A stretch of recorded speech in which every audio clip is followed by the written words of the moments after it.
5 bone-chilling winter stories that actually happened. These true accounts are told by real people who experienced the terrifying unknown in the depths of winter. From eerie encounters to unexplainable events, these stories remind us that the coldest nights can hide the darkest secrets. My name is Claire Winters, and what I experienced 3 years ago near Fairbanks, Alaska, is something I'll never forget. Even now, the memory sends chills through me that have nothing to do with the cold. What was supposed to be a fun snowmobiling trip with friends turned into a nightmare that I still can't explain. It started as an adventure. 6 of us setting out into the Alaskan wilderness on a crisp winter morning, eager to escape the bustle of everyday life. The cabin we'd rented was deep in the forest, a small but cozy retreat where we planned to spend the weekend snowmobiling and relaxing by the fire. We had the coordinates, a map, and high spirits. What could go wrong? For most of the day, everything was perfect. The sky was clear, the sun glittered on the snow, and the trails were easy to navigate. The wilderness was beautiful, the kind of untouched, serene landscape you only see in postcards. By mid-afternoon, we were still miles from the cabin, but the journey felt worth it.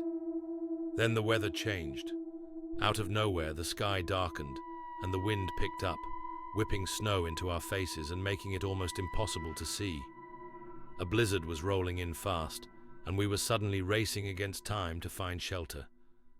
The GPS kept us on track, but the trail disappeared under fresh snow, and every turn felt like we were plunging deeper into the unknown.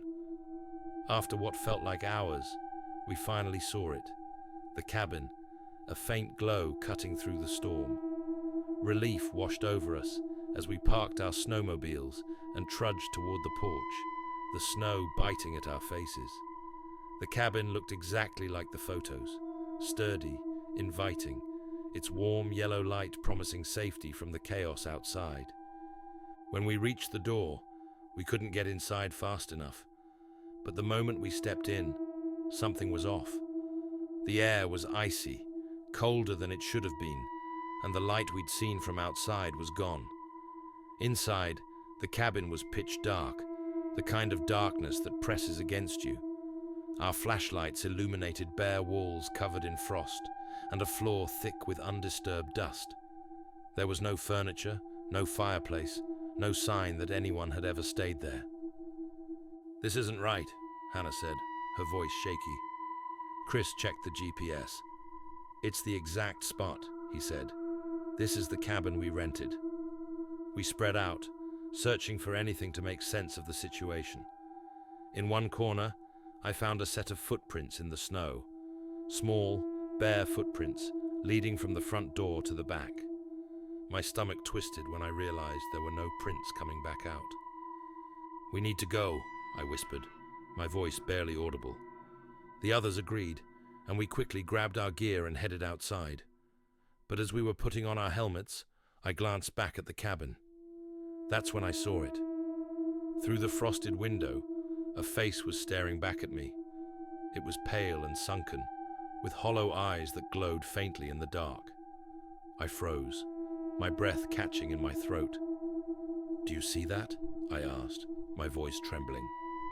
The others turned, but by the time they looked, the figure was gone. The window was empty, the frost undisturbed. We didn't wait to find out more. We jumped onto our snowmobiles and took off into the storm, the wind howling around us. The trail was almost impossible to follow, and for hours it felt like we were going in circles. When we finally reached the ranger station, we were too shaken to do anything but collapse inside. When we told the rangers what had happened, they exchanged uneasy glances. "That can't be right," one of them said. "That cabin burned down years ago. Nothing's left but the foundation." We insisted, describing the cabin in detail, but their faces grew grim. "You're not the first to say you've seen it," one ranger admitted, "but it's not real, not anymore." To this day, I can't explain what we experienced. We all saw the cabin, we all felt its icy emptiness, and I know I saw that face in the window, watching us leave. The Alaskan wilderness is vast and unforgiving, but some places are more than just wild. Some places hold secrets, waiting for the unsuspecting to stumble upon them. I don't know what we found that night, but I do know one thing: I'll never go back. My name is Jack Morrison, and this happened last winter while I was hiking in the Green Mountains of Vermont. I've always loved winter hikes, the solitude, the quiet, the pristine beauty of the snow-covered trails. But that day, what I experienced in those woods changed the way I see winter forever. It was late afternoon, and I was about 2 miles from the trailhead, hiking back to my car. The weather was cold but clear, and the trail was completely deserted, just the way I liked it. The sun was low in the sky, casting long shadows across the snow. Everything was calm, almost too calm. That's when I heard it. At first it was faint, almost drowned out by the crunch of my boots on the snow. It sounded like crying, high-pitched and distant, like a child sobbing in the woods. I stopped in my tracks, straining to hear. The sound was definitely there, drifting faintly through the trees. My first thought was that someone was lost, a child maybe, separated from their family. My heart raced as I called out, "Hello? Is someone there?" The crying didn't stop, but it didn't get louder either. It stayed at the same eerie pitch, always just far enough away to make it impossible to pinpoint its source. I stepped off the trail, my boots sinking into the untouched snow, and followed the sound. The further I went, the colder it seemed to get, like the temperature was dropping unnaturally fast. My breath fogged in the air as the trees closed in around me. "Where are you?" I called again, louder this time. "I'm here to help." The crying grew louder for a moment, leading me to a small clearing. I stopped, looking around. The snow in the clearing was untouched, perfectly smooth, but at its center, I saw something that made my blood run cold. Tiny footprints. They were bare, small enough to belong to a child, and they led directly into the middle of the clearing. But they didn't lead out. My heart pounded in my chest as I tried to make sense of it. The crying had stopped completely, replaced by a heavy silence that pressed down on me like a weight. I turned to head back to the trail, but nothing looked familiar. The forest around me seemed different, darker, quieter, and endless.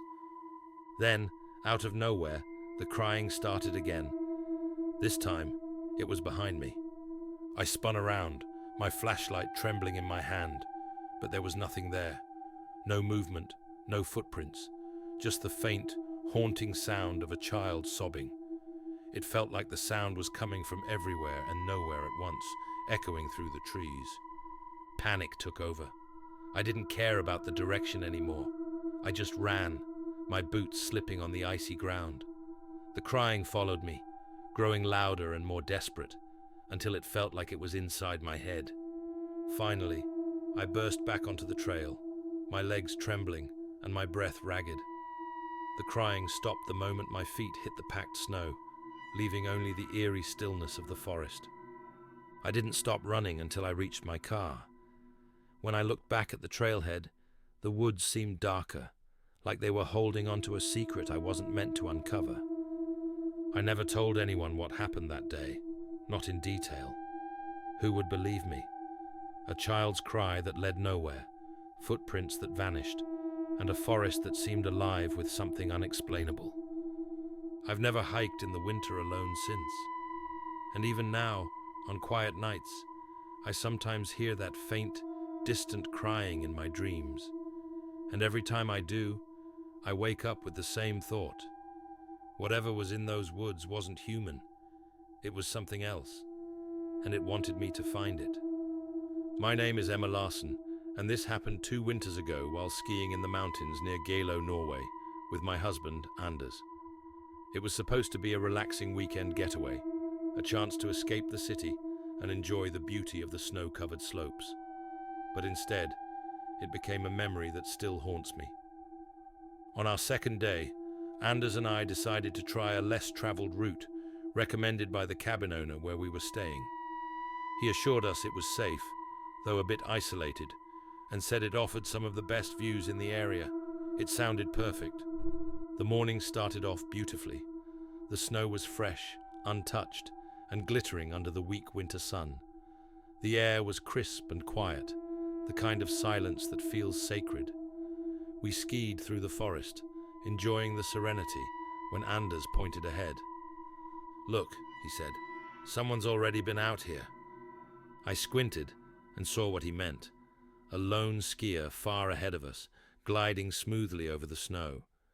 Their movements were graceful, almost too perfect, and for some reason, the sight unsettled me. "Maybe we should stick to the main trails," I said. But Anders laughed. "It's fine. If someone else is out here, it can't be that bad." We followed the skier, trying to catch up, but no matter how fast we went, they stayed the same distance ahead. The trees grew denser, casting long shadows across the snow, and the air began to feel colder. "Do you think they're heading to the same place?" Anders asked. "I don't know," I said, my unease growing. As we skied, I realized something strange. The skier wasn't leaving any tracks. The snow behind them was pristine, untouched, as if they weren't really there. I stopped abruptly, my breath fogging in the air. "Anders, wait." But he didn't hear me. He kept going, calling out to the skier, who didn't respond. Finally, the skier stopped at the edge of a ridge and turned to face us. I froze. Even from a distance, I could feel something was wrong. The skier's face was obscured by a scarf and goggles, but their posture was unnerving, too stiff, too unnatural. They stood perfectly still, staring at us, as though waiting for something. "Anders," I whispered, my voice trembling. He stopped and turned to me, confused. "What's wrong?" "Something's not right," I said, my eyes fixed on the skier. "We need to go back." As if hearing me, the skier suddenly leaned forward and stepped off the ridge, disappearing into the mist below. "No way," Anders said, rushing to the edge. I followed reluctantly, my heart pounding. When we reached the ridge, there were no tracks, no sign that anyone had been there. The snow was unbroken, smooth as glass. "Did you see where they went?" Anders asked, scanning the area. "There was no one," I said, my voice shaking. "There couldn't have been."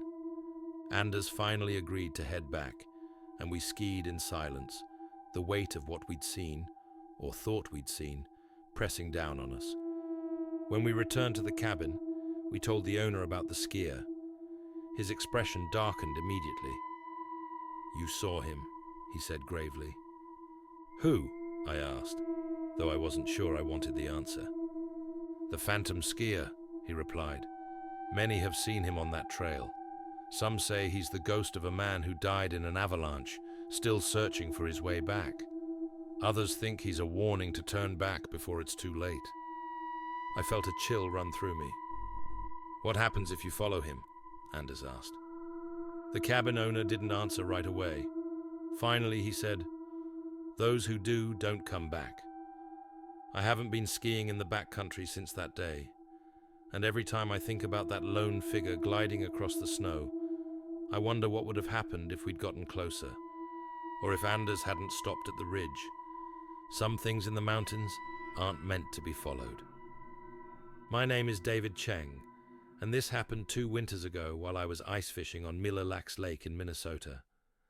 Ice fishing has always been a peaceful escape for me, a chance to clear my head and enjoy the quiet beauty of the frozen lake. But what I experienced that day still makes me shiver. I'd set up my fishing shack early in the morning, well before sunrise. The lake was vast and silent, the kind of stillness you only get in the dead of winter. I drilled my holes, set my lines, and settled into the shack, the heater humming softly as I waited for the first bite. The hours passed uneventfully. The fish were biting, but not enough to keep me distracted from the growing unease that crept over me. It started as a feeling, a sense that I wasn't alone. Every so often, I'd hear faint creaks and groans coming from the ice, which isn't unusual. But this was different, too rhythmic, almost deliberate. Around noon, I decided to step outside for some fresh air. The sunlight was blinding against the snow and ice, and the lake stretched endlessly in every direction. That's when I saw it, a second shack about 200 yards away, one that hadn't been there earlier. The thing is, I'd been on the lake since before sunrise, and I hadn't seen or heard anyone else. I would have noticed someone setting up so close. Curious, I walked toward it, crunching through the snow, my breath fogging in the cold air. As I got closer, the shack came into focus. It was old, much older than any ice shack I'd ever seen, with warped wooden boards and frost covering the windows. I knocked on the door. "Hello? Anyone here?" No answer. I pushed the door open and peeked inside. The shack was empty, except for a single wooden chair sitting in the center. There were no fishing lines, no heater, no sign that anyone had been there. A chill ran down my spine. Something about the place felt wrong, like I wasn't supposed to be there. I quickly stepped back and shut the door, heading back to my own shack. When I got back, my unease deepened. My fishing lines were tangled, my heater was off, and there was a strange, almost metallic smell in the air. As I bent down to fix the lines, I heard it, a faint tapping sound, coming from beneath the ice. At first, I thought it might be a fish, but the tapping was too deliberate, too steady. It moved slowly, circling beneath me, as though something or someone was following my movements. I froze, listening, my breath caught in my throat. Then the tapping stopped, and everything went silent. I leaned closer to the hole, peering into the dark water below. For a moment, there was nothing, just the still, black depths. But then I saw it, a pale face staring back at me from under the ice. Its eyes were wide and unblinking, its mouth slightly open as if it was gasping for air.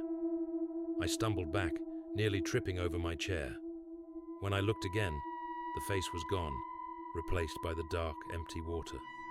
I didn't waste any time packing up. I left my gear behind and raced to my truck, my heart pounding as I glanced back at the lake. The second shack was gone. The next day, I returned with a few friends to retrieve my equipment. The lake was exactly as I'd left it, except there was no sign of the old shack, and the area where I'd seen it had been completely undisturbed. To this day, I can't explain what I saw or heard on that frozen lake. I've been ice fishing my entire life, but I've never gone back to Mille Lacs. Whatever was under the ice that day wasn't natural. It wasn't supposed to be there, and I'm certain it's still waiting. My name is Rachel Hayes, and this happened during a snowstorm 2 winters ago, as I was driving home from my sister's house in rural Montana. I've lived in the state my whole life, so I'm no stranger to blizzards. But what I experienced that night was something far beyond a simple storm. It was late, and the snow was coming down hard. The wind whipped across the highway, making it nearly impossible to see more than a few feet in front of my car. I gripped the steering wheel tightly, my headlights barely cutting through the swirling white. The road was deserted, not another car in sight, and I felt completely alone. About halfway through the drive, I noticed something ahead of me. At first, I thought it was just a snowbank, but as I got closer, I realized it was a figure standing by the side of the road.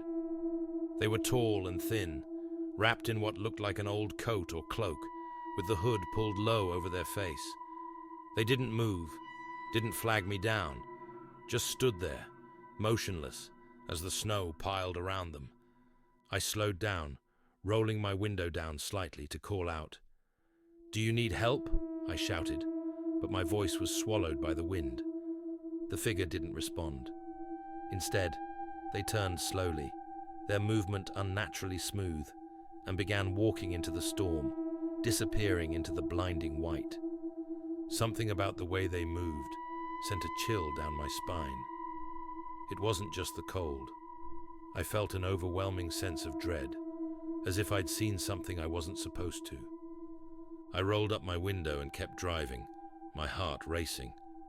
For a few minutes, I tried to convince myself it was just a stranded traveler, someone trying to get home. But then I saw them again. This time, they were ahead of me, standing in the middle of the road. I slammed on the brakes, my car skidding slightly before coming to a stop. The figure didn't move, didn't flinch, just stood there with their head tilted slightly, as if watching me.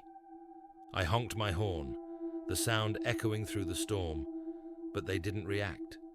Instead, they turned and walked off the road, vanishing into the blizzard just as before. I didn't wait around. I hit the gas and sped away, my hands trembling on the wheel. When I finally reached home, I was too shaken to sleep. The image of that figure, its stillness, its unnatural movements, was burned into my mind. The next morning, I told a co-worker about what had happened, hoping for a rational explanation. Her face went pale as I described the figure. "You saw the Watcher," she said, her voice barely above a whisper. "The what?" I asked, confused. "They call it the Blizzard Watcher," she explained. "It appears to people driving alone in storms. Some say it's a ghost, others think it's a warning. But there's one thing everyone agrees on. If you see it more than once, you're lucky to make it home." Her words sent a fresh wave of fear through me. I haven't driven in a snowstorm since, and every winter, when the wind howls and the snow falls heavy, I think about that figure standing in the road. I don't know what it was, but I know it wasn't human, and I'll never forget the way it watched me, as if deciding whether or not to let me go. If you enjoyed these stories, please like and subscribe. Thank you, and be safe out there.